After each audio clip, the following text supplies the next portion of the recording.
In the vast expanse of the Andromeda Spiral, where alien empires span thousands of worlds and species measure their existence in geological ages, there exists a peculiar phenomenon that baffles xenobiologists across the galaxy. They call it the human effect, the inexplicable ability of a single human to transform the most hostile, predatory, and savage creatures into loyal companions through nothing more than presence, patience, and an ancient instinct buried deep in their genetic code.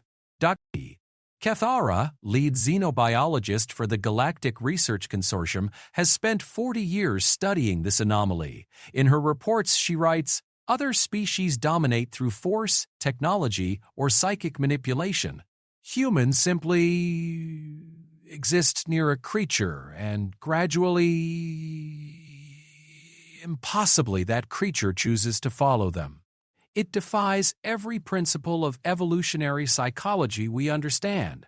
The phenomenon has turned humans into the galaxy's most sought-after beast tamers, planetary rehabilitation specialists, and wilderness guides. Yet even among humans, few possess the gift to the degree that Dr. Elena Vasquez does.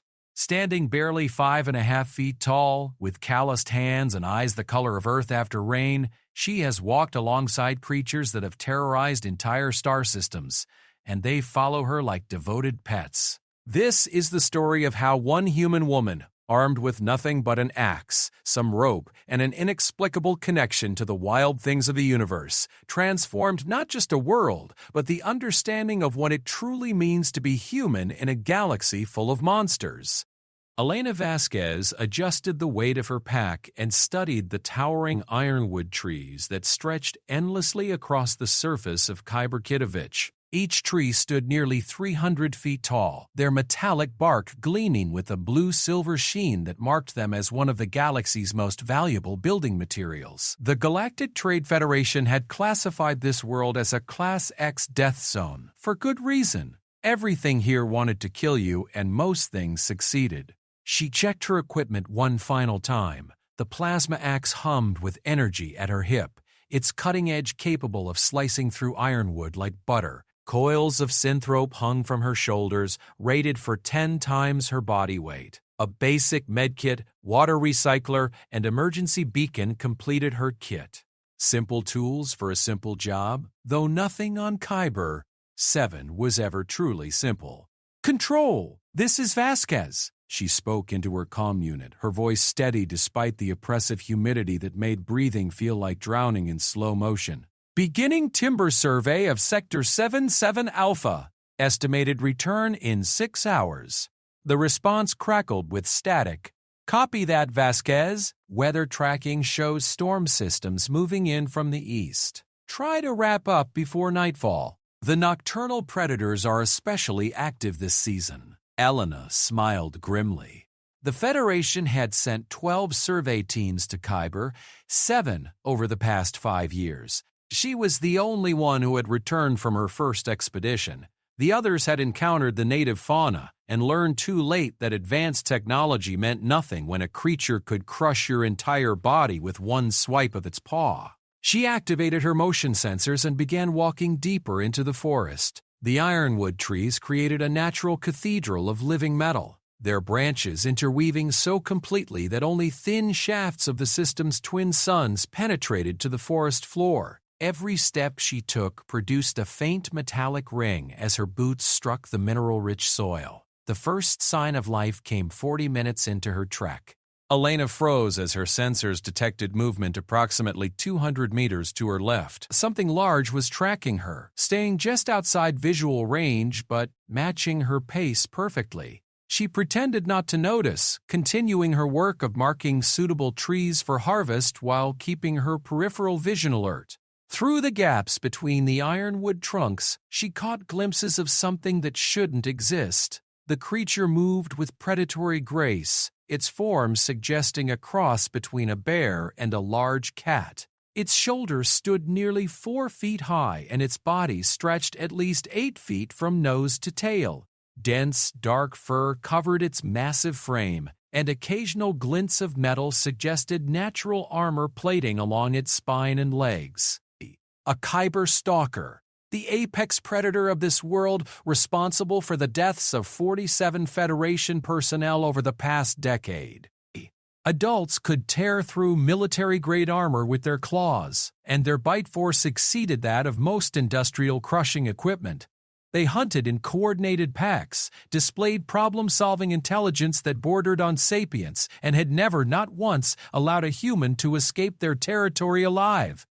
Elena continued her work, making careful notes about tree density, growth patterns, and soil composition.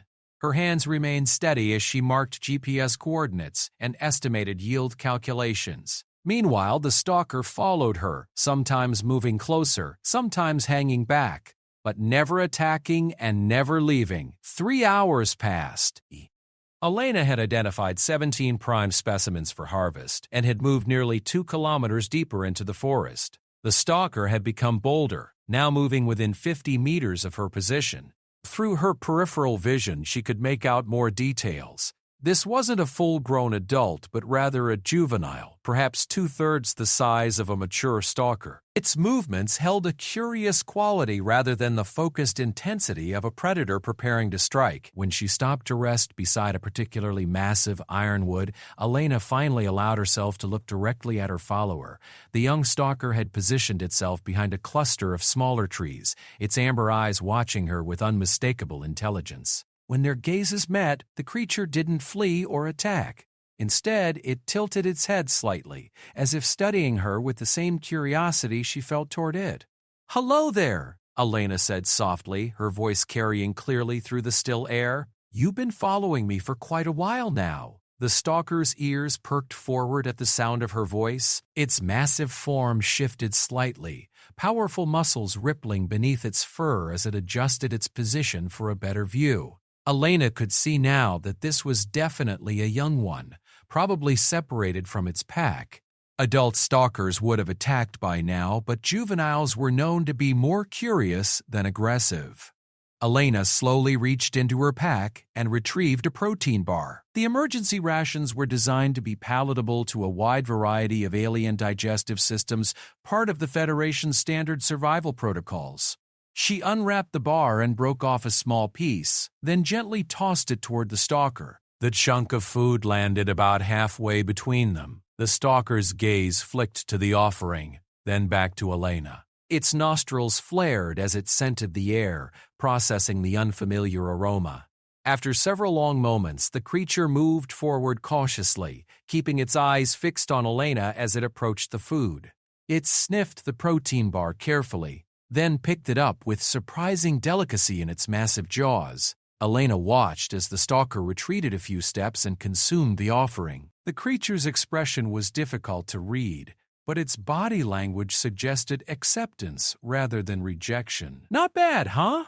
Elena said, settling herself more comfortably against the ironwood's trunk.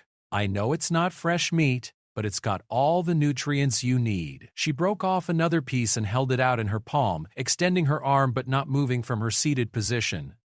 The stalker studied her for several minutes, its amber eyes taking in every detail of her posture and expression. Elena remained perfectly still, her breathing slow and even, projecting calm confidence rather than fear or aggression. The young stalker took a tentative step forward, then another. Its massive paws made no sound on the forest floor despite its size, a testament to its species' evolution as apex predators.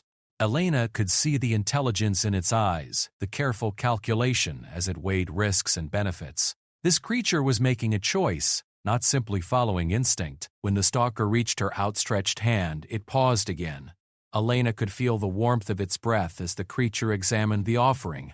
Its head was enormous up close, easily twice the size of her own, with powerful jaws that could crush her skull without effort. Yet when it gently took the food from her palm, its movements were careful and controlled. "There's a good boy," Elena murmured, noting the creature's reactions to her voice. "Or girl. Hard to tell with you folks." The stalker consumed the second piece of food, then settled into a sitting position about 10 feet away. Its posture remained alert but relaxed, no longer displaying the tension of active hunting. Elena took this as a positive sign and reached for her water bottle. The simple act of drinking triggered an unexpected response from the stalker, which moved closer and made a soft vocalization that sounded almost questioning. "Thirsty?" Elena asked. She poured some water into the bottle's cap and set it on the ground between them. The stalker approached cautiously, sniffed the offering, then began to drink. Its pink tongue was surprisingly delicate for such a massive predator, and Elena found herself smiling at the sight. As the hours passed, Elena resumed her work while the stalker watched from nearby.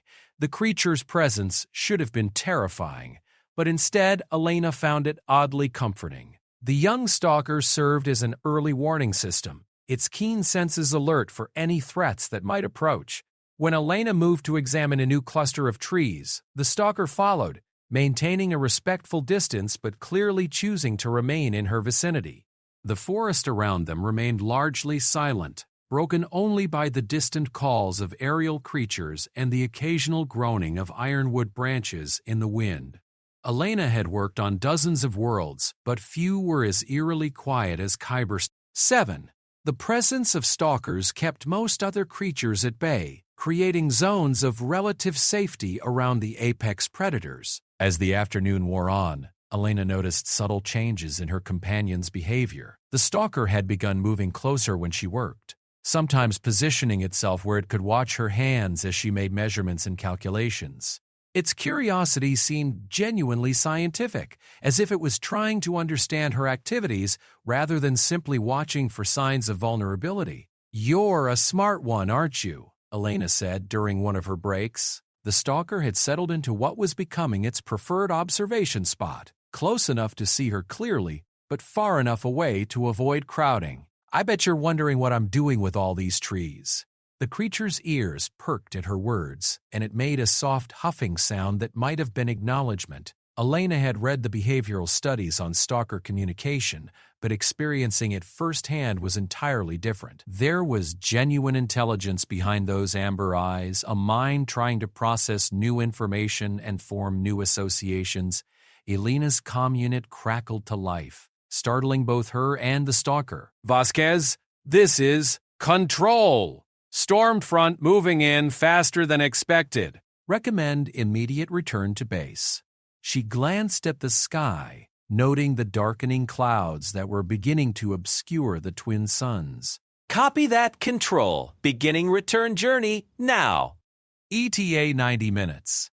As Elena began packing her equipment, the stalker rose to its feet and moved closer. Its body language suggested confusion or concern, as if it understood that she was preparing to leave. When she shouldered her pack and began walking back toward the landing zone, the creature followed without hesitation.